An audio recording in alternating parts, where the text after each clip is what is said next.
Hi friends, welcome to our channel. இன்றைக்கி நம்ம இந்த வீடியோவில் ஒரு சூப்பரான breakfast recipe, lunch recipe and dinner recipe தான் பார்க்க போகிறோம்.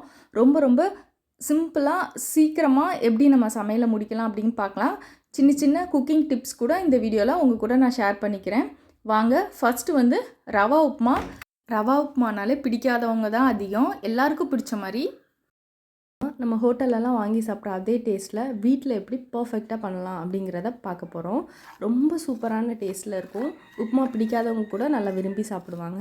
ஃபஸ்ட்டு 1 கப் அளவுக்கு ரவையை வந்து நல்லா வறுத்துக்கிடணும். வறுத்து ஆற வச்சு தனியாக எடுத்து வச்சுக்கோங்க. இப்போ உப்புமா செய்கிறதுக்கு நம்ம ஸ்டார்ட் பண்ணலாம். ஃபஸ்ட்டு பாத்திரம் நல்லா ஹீட் ஆனதும் கொஞ்சமாக ஆயில் சேர்த்துக்கலாம். ஆயில் நல்லா சூடானதும் ஒரு 1/2 ஸ்பூன் அளவுக்கு கடுகு சேர்த்துக்கலாம். இது கூடயே 1/2 ஸ்பூன் அளவுக்கு உளுந்து, 1/2 ஸ்பூன் கடலைப்பருப்பு இதையும் சேர்த்துட்டு லைட்டாக நமக்கு கலர் சேஞ்ச் ஆகிற அளவுக்கு வறுத்துக்கிடலாம். ஸோ தாளிக்கிறதுக்கு ஒரு கொத்து அளவுக்கு கருவேப்பிலை கொத்தும் நம்ம சேர்த்துக்கிடலாம். இது கூடயே கொஞ்சம் குட்டி குட்டியாக கட் பண்ணி வச்சுருக்கிற பச்சை மிளகாவும் இஞ்சியும் நம்ம சேர்த்துக்கலாம். ஃப்ளேவர் வந்து ரொம்ப சூப்பராக இருக்கும். இதை லைட்டாக நமக்கு ஒரு 2 நிமிஷம் மட்டும் வதக்கினா போதும்.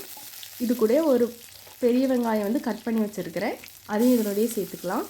இப்போது வந்து பெரிய வெங்காயம் வந்து நல்லா வதங்கணும். அந்த அளவுக்கு வந்து நம்ம நல்லா வதக்கிக்கிடணும்.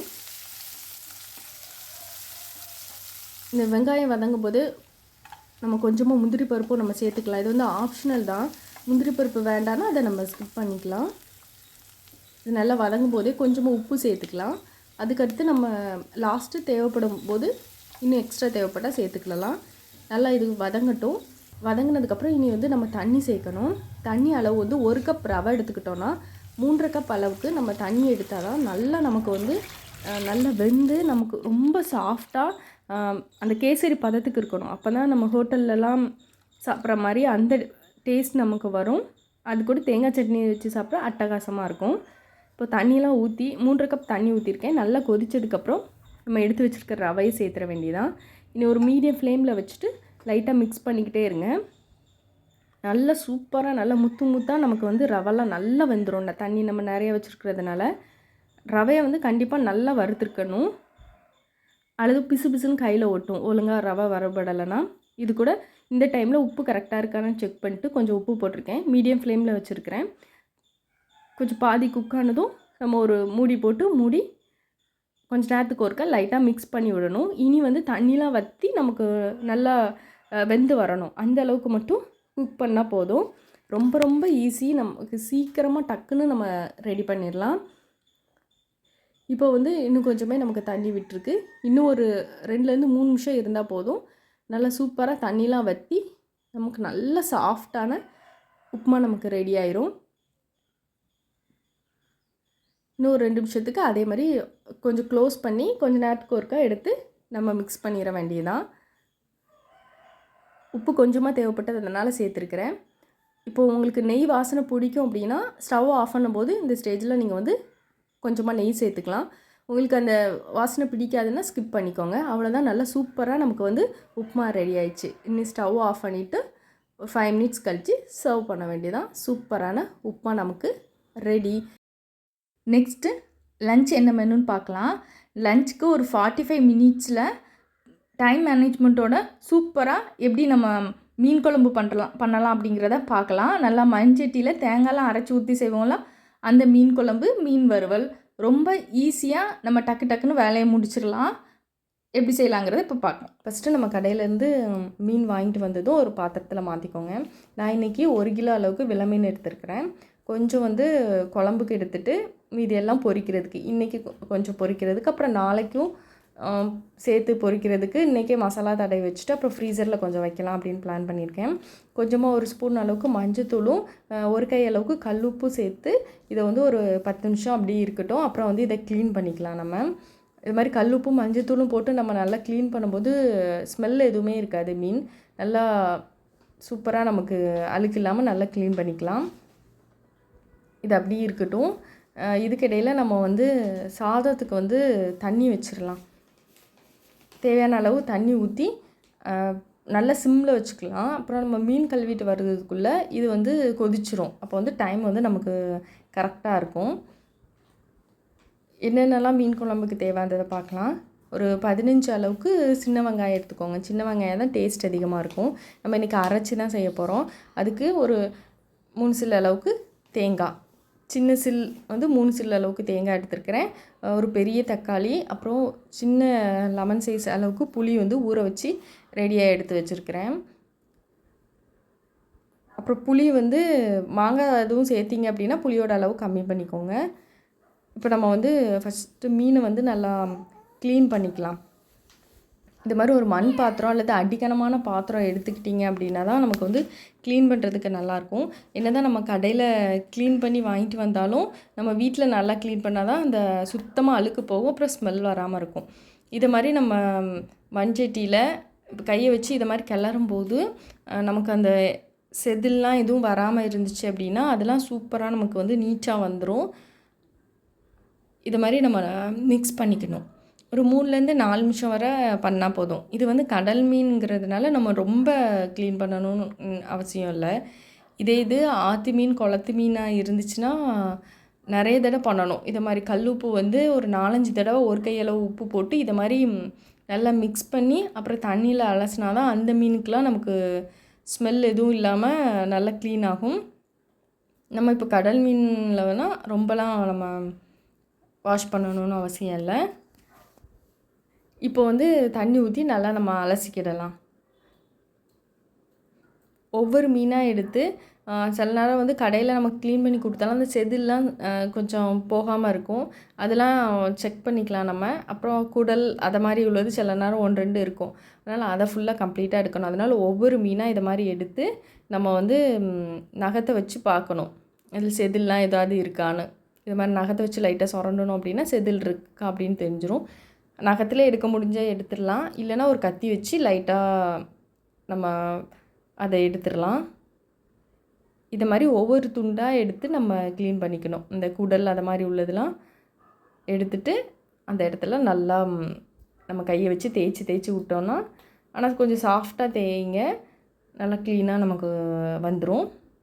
வாஷ் பண்ணி எடுத்துட்டேன். இப்போ இந்த தண்ணியில் பார்த்திங்கன்னா எவ்வளோ டஸ்ட்டு வருதுன்னு தெரியும். இப்போ மண்சட்டிங்கிறதுனால சூப்பராக நமக்கு வந்துடும். எக்ஸஸாக உள்ள அந்த அழுக்கு எல்லாமே பாருங்கள் எவ்வளோ அளவாக அந்த செதில் அதில் மீதி இருந்த செதில் எல்லாமே ஈஸியாக இப்படி சொரப்பாக இருக்கிற பாத்திரத்தில் அப்படின்னா நல்லா ஈஸியாக நமக்கு வந்து உப்பு கல்லுப்பு போட்டு அப்படி பண்ணுறதுனால ஈஸியாக நமக்கு வந்து டஸ்ட்டெல்லாம் சூப்பராக வெளியில் வந்துடும். இதை மாதிரி சிங்கில் வைக்கிறதுக்கெலாம் கடையில் விற்கிறது இது மாதிரி நம்ம வாங்கி வச்சிட்டோம்னா நமக்கு ஈஸியாக இருக்கும். எடுத்து அப்படி கொட்டுறதுக்கு வந்து ஈஸியாக இருக்கும். நமக்கு கீழே போய் அடைச்சிக்கிடாது. ஸ்மெல் அப்படி கீழே போய் அடைச்சிக்கிட்டு இருக்கிறதுனால தான் நமக்கு அந்த நான்வெஜ்லாம் கழுவுன ஸ்மெல்லாம் வரும். அது மாதிரி எதுவுமே வராது. இப்போ வந்து இன்னொரு தடவை வந்து நம்ம இது கூட இதை கொஞ்சம் லைட்டாக இன்னொரு தடவையும் நம்ம வாஷ் பண்ணிக்கிடணும். மிக்ஸ் பண்ணோம்னா நமக்கு ஈஸியாக வரும். முள்ளும் கையில் குத்துற மாதிரி இருக்கும். அதனால் பார்த்து பொறுமையாக அது மாதிரி பண்ணிக்கோங்க. இனி ஒவ்வொரு துண்டாக நம்ம பண்ண வேண்டாம். மொத்தமாக அலசி 2 அலசி எடுத்துட்டால் போதும். நல்லா க்ளீனாக நமக்கு வந்து ஃபிஷ் வந்து நல்லா வாஷ் பண்ணி எடுத்தாச்சு. இப்போ நம்ம இதுக்குள்ளே நமக்கு உலையும் நல்லா கொதிச்சிருக்கும். நம்ம அதில் வந்து அரிசி போட்டுடலாம். இது வந்து ஒரு 1/2 அன் ஹவருக்கு முன்னே நமக்கு ஊற வச்சோம் அப்படின்னா நல்லா உதிரியாகவும் கிடைக்கும். அரிசி வந்து நல்லா நீளமாகவும் நமக்கு கிடைக்கும். கொஞ்சம் தண்ணி அதிகமாக வச்சோம் அப்படின்னா நல்லாயிருக்கும். உதிரியாக நமக்கு வடிக்கும்போது வரும். நான் உப்பு எப்போவுமே சாதத்துக்கு போட்டு தான் வேக வைப்பேன். அதனால் ஒரு கையளவுக்கு உப்பு போட்டுட்டேன். இப்போ வந்து மீன் குழம்புக்கு தனியாக மீன் எடுத்து வச்சுட்டு அப்புறம் பொரிக்கிறதுக்கு வந்து நம்ம மசாலாவை தடவி வச்சிடலாம், ரெடியாக வச்சிடலாம். மோஸ்ட்டாக அந்த தலைப்பகுதி வால் பகுதியெல்லாம் நான் குழம்புக்கு போட்டுருவேன். பொரிச்சது தான் வீட்டில் எல்லோரும் நல்லா விரும்பி சாப்பிடுவாங்க. அதனால் குழம்புல உள்ளது கொஞ்சம் தான் எடுத்துக்கிட்டதுனால நான் கொஞ்சமாக எடுத்துருக்கிறேன் குழம்புக்கு. மீதி உள்ள மீன் துண்டுகளுக்கு மசாலா நம்ம தடவி வச்சிடலாம். நான் நார்மலாக உப்பு மிளகாய்த்தூள் மட்டும்தான் போட்டு பொரிக்கிறதுக்கு ரெடி பண்ணுவேன். அப்போனா தான் நமக்கு வந்து அந்த மீனோட ஃப்ளேவர் ஃபுல்லாகவே சூப்பராக இருக்கும். வேறு நம்ம எக்ஸ்ட்ரா எந்த பொடியுமே நம்ம போட்டோம் அப்படின்னா மீனோட ஃப்ளேவர் அதிகமாக நமக்கு தெரியாது. நான் எப்போவுமே இது மாதிரி தான் பண்ணுவேன். டேஸ்ட்டு ரொம்பவே சூப்பராக இருக்கும். 1 ஸ்பூன் அளவுக்கு உப்பு, 3 ஸ்பூன்லேருந்து 4 ஸ்பூன் அளவுக்கு மிளகாய்த்தூள் எடுத்துக்கலாம். இதை நல்லா மிக்ஸ் பண்ணிக்கிட்டு ஒவ்வொரு மீன் துண்டுகளையும் நல்லா படுற மாதிரி நம்ம நல்லா தடவி வச்சிட வேண்டியதான். ஒன்றா போட்டு மிக்ஸ் பண்ணாமல் தண்ணி ஊற்றி பண்ணாலும் நமக்கு வந்து நல்லா ஈவனாக மிக்ஸ் ஆகாது. இதை மாதிரி கொஞ்சம் கொஞ்சமாக எடுத்து நம்ம பண்ணால் தான் நமக்கு மீன்லலாம் நல்லா மசாலா படும். அது மாதிரி ரொம்ப அதிகமாக நம்ம எடுத்துட்டோம் அப்படின்னாலும் அந்த வத்தல் அதெல்லாம் சேர்த்து ரொம்ப பொரிக்கும்போது கசந்துடும். அதனால் கரெக்டாக அதில் மட்டும் ஈவனாக படுற மாதிரி நம்ம பண்ணிட்டோன்னா உப்பும் காரமும் நல்லா சூப்பராக நமக்கு மீனில் வந்து நல்லா இறங்கி நல்லாயிருக்கும். இப்போ வந்து இன்றைக்கி மதியத்துக்கு வந்து இதில் பாதி மீன் பொரிச்சிட்டு மீதி வந்து நான் ஃப்ரீசரில் ஒரு பாக்ஸில் எடுத்து ஃப்ரீசரில் வச்சுருவேன். கொஞ்சம் ஊறினதுக்கப்புறம் 1 hour கழித்து ஃப்ரீசரில் வச்சுட்டா நாளைக்கு பொரிக்கிறதுக்கு எடுத்துக்கிடலாம். இப்போ நம்ம இந்த தேங்காயும் சின்ன வெங்காயத்தையும் நம்ம மிக்சியில் வந்து அரைச்சி எடுத்துக்கிடணும். இது கூடயே ஒரு 1/2 ஸ்பூன் அளவுக்கு ஜீரகமும் சேர்த்துக்கிறேன். இதையும் சேர்த்துட்டு நல்லா மையாக நம்ம அரைச்சிக்கலாம். அரைச்சி தனியாக வச்சுக்கலாம்.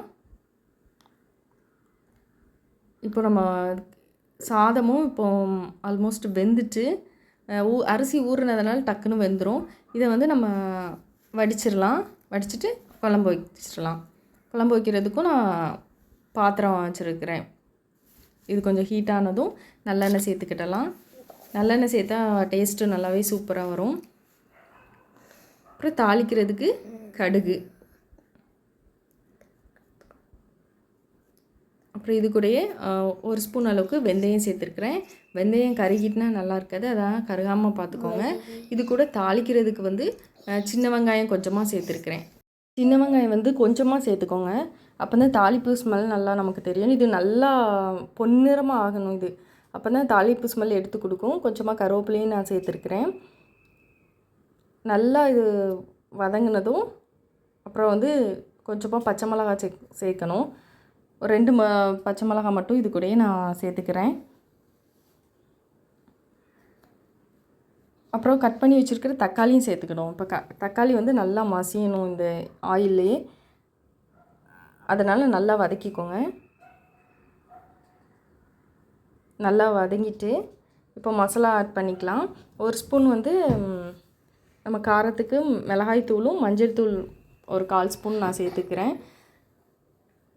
நல்லா வதக்கிக்கோங்க, கரிஞ்சிடக்கூடாது.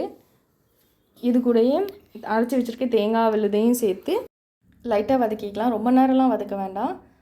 லைட்டாக வதக்கிக்கிட்டு அப்புறம் புளி வந்து நம்ம ஆல்ரெடி ஊற வச்சுருக்கோம்ல, அதை கரைச்சி இது கூடயே நம்ம சேர்த்துட வேண்டியதுதான்.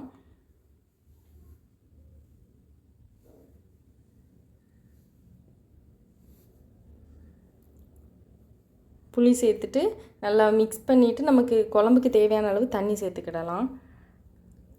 ரொம்ப தண்ணி அதிகமாகவும் நம்ம சேர்க்கக்கூடாது, அதனால் பார்த்துட்டு சேர்த்துக்கோங்க. இது கூடயே உப்பு இந்த ஸ்டேஜில் உப்பு சேர்த்துக்கலாம். அப்புறம் தேவைப்படும் போது லாஸ்ட்டு நம்ம சேர்த்துக்கலாம். இப்போ கொஞ்சமாக சேர்த்துக்கோங்க. இப்போ வந்து இது கொதிக்கட்டும். நல்லா கொதித்து நமக்கு கொஞ்சம் திக்காக வந்ததுக்கப்புறம் தான் மீன் போடணும். நார்மலாக மீன் குழம்புக்கெலாம் புளிப்பும் காரமும் அதிகமாக இருந்துச்சுன்னா நல்லாயிருக்கும். இப்போ மீன் துண்டுகள் எல்லாம் சேர்த்துருக்கேன். சேர்த்ததுக்கப்புறம் நம்ம வந்து ரொம்ப கிளறக்கூடாது. மீன் வெந்ததுக்கப்புறம் கிளறணுன்னா அந்த முள்ளுலாம் குழம்புல நமக்கு பிரிஞ்சு வந்துடும்.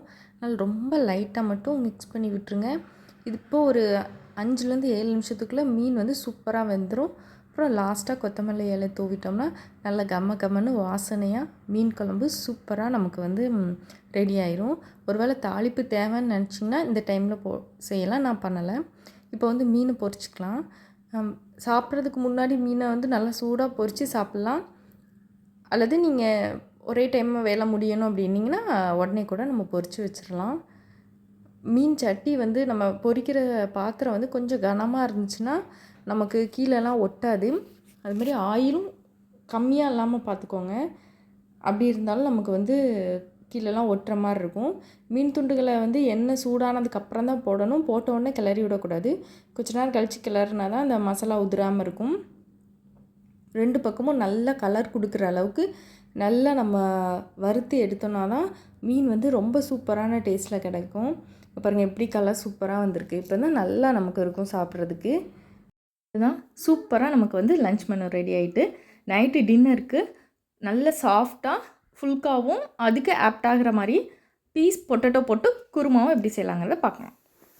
ஃபஸ்ட் டைம் சமைக்கிறாங்க அப்படின்னா மாவு எந்த அளவில் எடுக்கணும் அப்படிங்கிற ஒரு கன்ஃபியூஷன் இருக்கும். எந்த கோதுமை மாவுனாலும் நீங்கள் எடுத்துக்கோங்க. ஸோ எந்த அளவு எடுக்கும் இப்போது இந்த அளவுக்கு நீங்கள் வந்து மாவு உருண்டை சப்பாத்தி உருண்டை நீங்கள் எடுப்பீங்க அப்படின்னா அதே அளவுக்கு நம்ம மாவு எடுத்துகிட்ட கரெக்டாக இருக்கும். சொல்கிறேன் பாருங்கள். இப்போது இந்த அளவுக்கு எனக்கு உருண்டை நான் எடுத்துப்பேன்னா இது ஒரு சப்பாத்திக்குள்ள அளவு அந்த மாதிரி எடுத்துக்கோங்க. இன்றைக்கி நான் 10 சப்பாத்தி வர மாதிரி பண்ண போகிறேன். ஸோ 2 3 9 10 அவ்வளோதான். இதுதான் உங்களோட மாவோட அளவு. நீங்கள் எந்த சைஸ்க்கு எடுக்கணுமோ அந்த அளவுக்கு எடுத்துட்டிங்கன்னா உங்களுக்கு மெஷர்மெண்ட் ஈஸியாக இருக்கும். இல்லை இப்படி பண்ணுறது உங்களுக்கு கஷ்டமாக இருந்துச்சுன்னா ஒரு இதை வந்து ஒரு கப்பில் அளந்துக்கோங்க. இப்போ 10 சப்பாத்தி உருண்டைக்கான மாவு நான் எடுத்துருக்கிறேன்னா இதை வந்து ஒரு கப்பில் நம்ம அளந்து வச்சுக்கிட்டோம் அப்படின்னா ஒவ்வொரு டைம் வந்து இது மாதிரி நம்ம அளந்து போட வேண்டாம், அந்த கப்பிலே நம்ம அளந்துக்கலாம். அதுக்குன்னு தனியாக ஒரு கப் வச்சுக்கிட்டிங்கன்னா நமக்கு வந்து ஈஸியாக இருக்கும். ஏன்னா வேஸ்ட் ஆகாது. ஒருவேளை பத்தாமல் போயிருமோ அப்படிங்கிற பயமும் நமக்கு வேண்டாம். இப்போ நம்ம மாவு எடுத்தாச்சு. இப்போ கொஞ்சமாக சால்ட் சேர்த்துக்கலாம். மிக்ஸ் பண்ணிக்கோங்க. ஆயில் வந்து கொஞ்சமாக எந்த ஆயில்னாலும் எடுத்துக்கலாம். ஒரு ஸ்பூன் அவ்வளோதான். ரொம்ப சேர்க்க வேண்டாம். ஆயில் சேர்க்கட்டாலும் நமக்கு சாஃப்டாக தான் இருக்கும். இப்போ கொஞ்சம் கொஞ்சமாக தண்ணி ஊற்றி நம்ம வந்து பிசைஞ்சிக்கிற வேண்டியதான். ரொம்ப டைட்டாக பிசைஞ்சால் ஹார்டாக இருக்கும். நம்ம வந்து சப்பாத்தி திரட்டுறதுக்கும் அதே நேரத்தில் இது மாதிரி பிசைகிறதுக்கும் ரொம்ப ஹார்டாக இருக்கும். அதனால் நீங்கள் என்ன பண்ணுவீங்கன்னா கொஞ்சம் லூஸாக இருக்க மாதிரியே நீங்கள் பிசைஞ்சு எடுத்துக்கலாம்.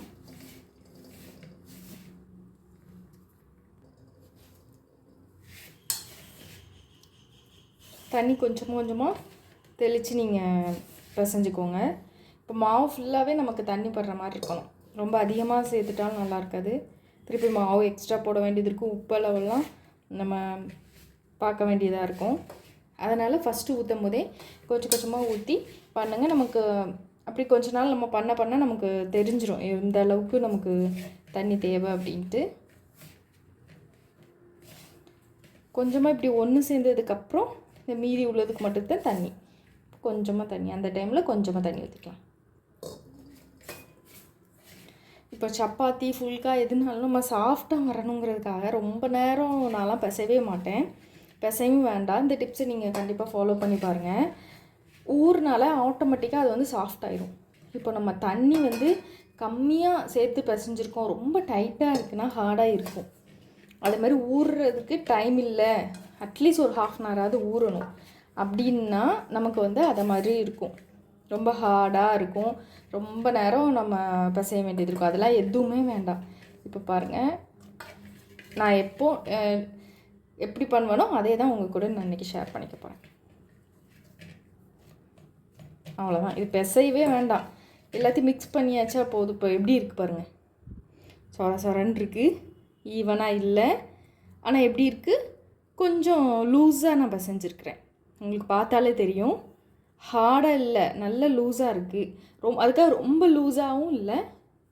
இந்த ஸ்டேஜில் ஒன்றும் பண்ண வேண்டாம். இதை வந்து ஒரு 10 நிமிஷம் எல்லோரும் பிசையணும்பாங்க, 1/2 மணி நேரம் ஒன்றுமே தேவையில்லை. இது அப்படியே ஒரு 15 நிமிஷம் அல்லது இப்போ வச்சுருங்க. ஒரு 7 o'clock பிசைஞ்சு வச்சுருங்க. 8 o'clock நம்ம ஸ்டார்ட் பண்ணணும் கிரேவி வச்சுட்டு அப்புறம் நம்ம இதை திரட்டணும் அப்படின்னா அந்த டைம் எடுத்து இதை பிசையும் போது ரொம்ப சாஃப்டாக இருக்கும். 2 நிமிஷத்தில் நமக்கு வந்து நல்ல சாஃப்டாக இது மாதிரி லேயராக இல்லாமல் ஈவனாக நமக்கு மாவு கிடைக்கும். அதை விட்டுட்டு நம்ம கஷ்டப்பட்டுட்டு இப்போ உடனே நம்ம போடணும் அப்படின்னா 10 minutes நம்ம பிசைஞ்சு தான் ஆகணும். நம்ம அதுக்கு ஒரு 1/2 hour 1 hourக்கு முன்னே பண்ணால் சூப்பராக சாஃப்டாயிடும். இது அப்படி தான் நான் வைக்க போகிறேன். நம்ம எப்போ செய்ய போகிறோமோ அதுக்கு முன்னாடி நம்ம மாவை எடுத்து லைட்டாக பிசைஞ்சால் போதும். 2 minutes வந்து சூப்பராக ஆயிரும். இதுக்குன்னு நம்ம கஷ்டப்பட்டு தேய்க்கவே வேண்டாம். இதை வந்து காஞ்சி போயிடக்கூடாது. ஆயிலெலாம் ஊற்ற எதுவுமே தேவையில்லை. நம்ம வந்து ரொம்ப ட்ரை ஆகாது. ஏன்னா ரொம்ப இதெல்லாம் நம்ம பிசையலாம், லூஸாக தானே கொஞ்சம் பிசைஞ்சிருக்கோம். இதை வந்து க்ளோஸ் பண்ணி வச்சிடலாம். அப்புறம் நம்ம கிரேவி பண்ணிவிட்டு ஓப்பன் பண்ணி பார்க்கலாம்.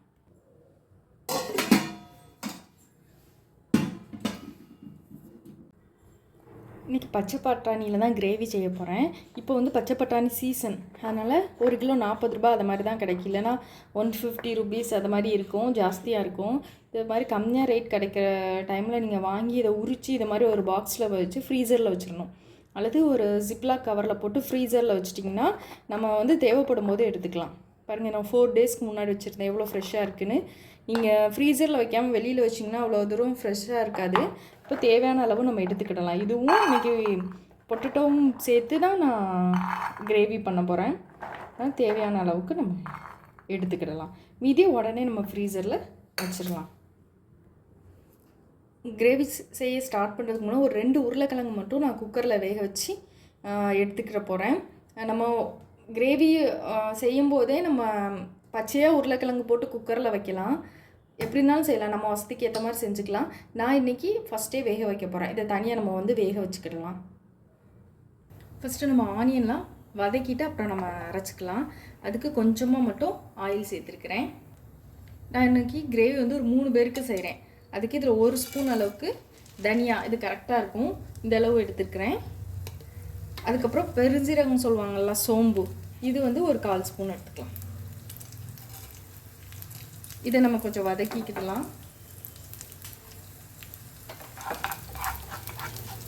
நல்லா வாசனை வர அளவுக்கு வதக்கிக்கோங்க.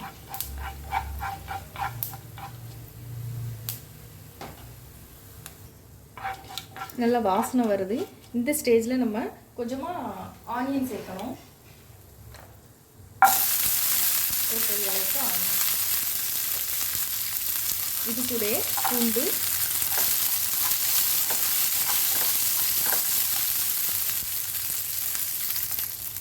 இஞ்சி சேர்த்துக்கிறேன். இது எல்லாத்தையும் நம்ம வதக்கிட்டு மிக்சியில் அரைச்சி தனியாக எடுத்து வச்சுக்கிடணும். இது கூட ஒரு தக்காளியும் சேர்த்து நம்ம அரைச்சிக்கலாம். 2 தக்காளி சேர்த்துக்கலாம்.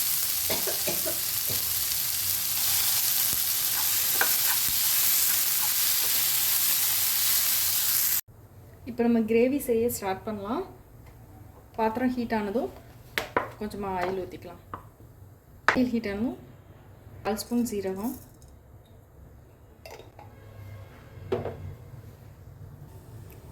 ஜீரகம் பொரிஞ்சதும் நம்ம அரைச்சி வச்சுருக்கிறோம்ல வெங்காயம், தக்காளி, மல்லி எல்லாத்தையும் அதை வந்து சேர்த்துக்கலாம். இது கூட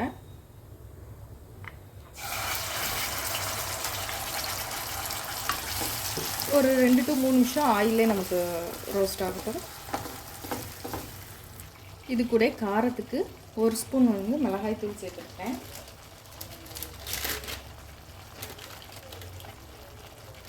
ஜீரகத்தூள் 1/2 ஸ்பூன்,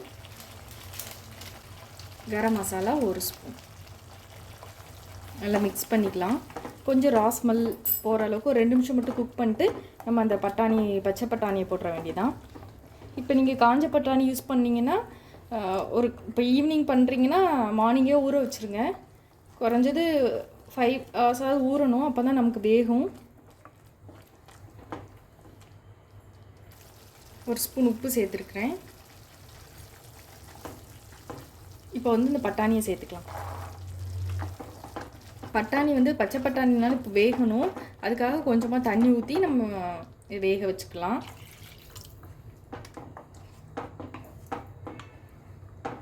இது கொஞ்சம் வெந்ததுக்கப்புறம் நம்ம உருளைக்கிழங்கு ஆல்ரெடி வேக வச்சுருக்குறோம்ல, அதனால் அது ரொம்ப நேரம் குக் பண்ண வேண்டாம், கொஞ்சம் இறக்குறதுக்கு முன்னாடி சேர்த்துக்கலாம். இப்போ பட்டாணி வேகட்டும். ஒருவேளை நீங்கள் காஞ்ச பட்டாணி யூஸ் பண்ணுவீங்க அப்படின்னா காஞ்ச பட்டாணியை தனியாக வேக வச்சு சேர்த்துக்கோங்க. அல்லது இப்போ இந்த ஓப்பன் பாத்திரத்தில் பண்ணுறதுக்கு பதில் நீங்கள் குக்கரில் இந்த ப்ராசஸை ஸ்டார்ட் பண்ணிடணும். இது கூட நீங்கள் பொட்டேட்டோவும் போட்டு ஒரு 4 to 5 விசில் வச்சோன்னா சூப்பராக நமக்கு கிரேவி ரெடி ஆயிரும். இப்போ இது சீக்கிரமாக வெந்துடும் பச்சை பட்டாணி. ஸோ வெந்ததுக்கப்புறம் நம்ம உருளைக்கிழங்கு வேக வச்ச உருளைக்கிழங்கு தோல் உரிச்சிட்டு குட்டி குட்டியாக கட் பண்ணி உள்ளே சேர்த்துற வேண்டியதான். இப்போ வேகட்டும். பட்டாணி வந்து ஒரு 80% வெந்துட்டு இந்த ஸ்டேஜில் நம்ம அவிச்ச உருளைக்கிழங்கை குட்டி குட்டியாக கட் பண்ணி இது கூட சேர்த்துக்கலாம்.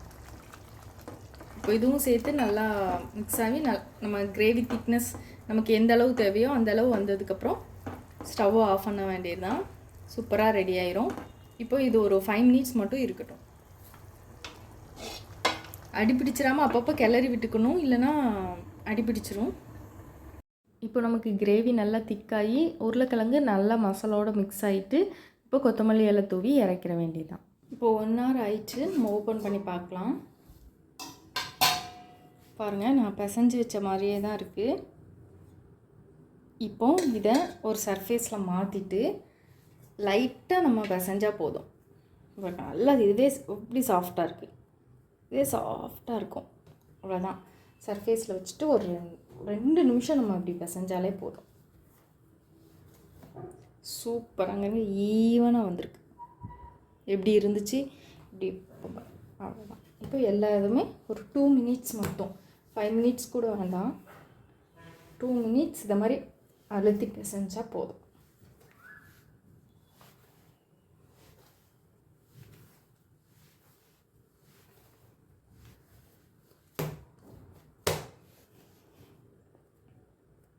அவ்வளோதான். சூப்பராக மாவு நமக்கு ரெடி ஆகிட்டு. இதுக்கடுத்து நம்ம உருட்டிக்கிற வேண்டியதான். உருண்டைகளாக பிடிச்சிடலாம் நமக்கு விருப்பமான சைஸ்க்கு.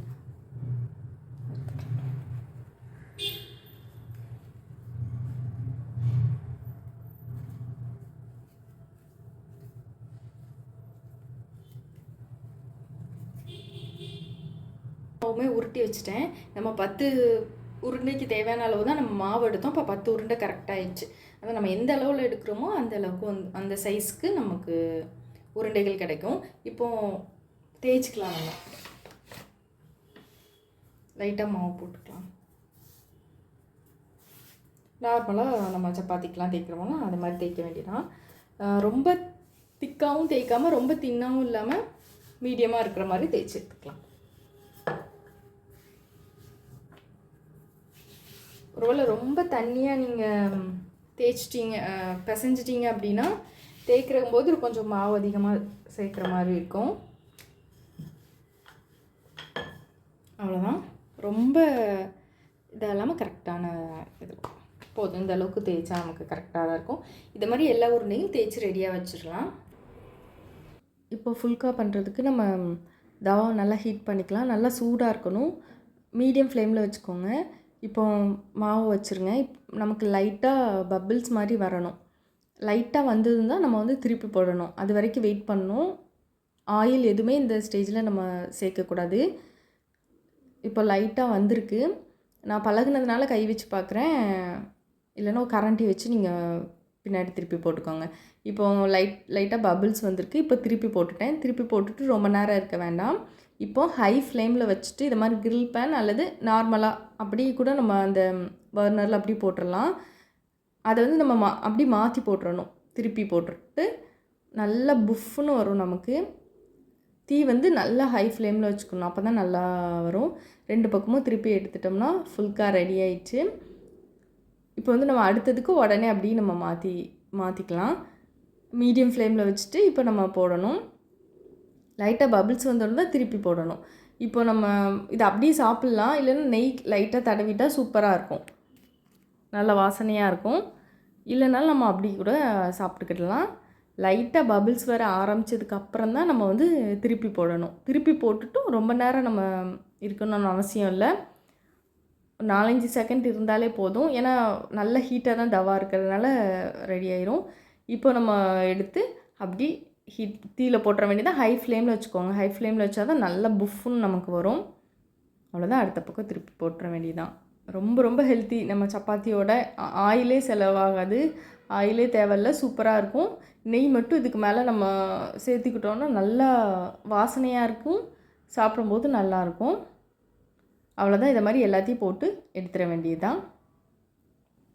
இப்போ எல்லாத்தையுமே போட்டு எடுத்துகிட்டேன். சூப்பராக ரெடி ஆகிட்டு எந்த அளவுக்கு சாஃப்டாக இருக்குது அப்படிங்கிறத காமிக்கேன். ரொம்ப ரொம்ப சாஃப்டாக இருக்கும். அப்படி நம்ம பிக்கும் போதே நமக்கே தெரியும். சூப்பராக இருக்கும். உள்ளெல்லாம் ஒன்றுமே இல்லாமல் ரொம்ப லைட் வெயிட்டாகவும் இருக்கும். சாப்பிட்றதுக்கு ரொம்ப டேஸ்ட்டாக இருக்கும். ரொம்ப குழந்தைங்களுக்குலாம் ரொம்பவே பிடிக்கும். அதுதான் ஃப்ரெண்ட்ஸ், இந்த ரெசிபிலாம் உங்கள் வீட்லேயும் நீங்கள் செஞ்சு பாருங்கள். இவ்வளோ நேரம் என்னுடைய வீடியோவை பார்த்ததுக்காக உங்கள் எல்லாருக்குமே ரொம்ப தேங்க்ஸ்.